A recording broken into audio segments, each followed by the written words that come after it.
Welcome to the Banker Lamp. Please enjoy the video.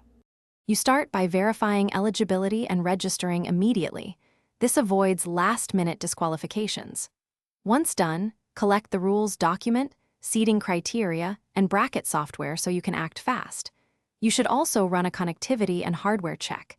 Make sure latency is under 50 ms and that backup devices are ready. Doing these first steps prevents delays and gives you room to focus on strategy. You'll create your environment to support consistent runs and reduce variance right away. You now execute the core strategy. Apply your seeding and match order plan to control momentum and minimize openings for upset results. As matches play out, log opponent tendencies and adjust tactics between rounds. This real-time feedback reduces repeat mistakes. Also, keep a strict warm-up and micro-recovery routine to preserve peak performance. Short, timed breaks of 3 to 5 minutes reset focus. By combining preparation with active adaptation, you steadily increase your probability of producing winners.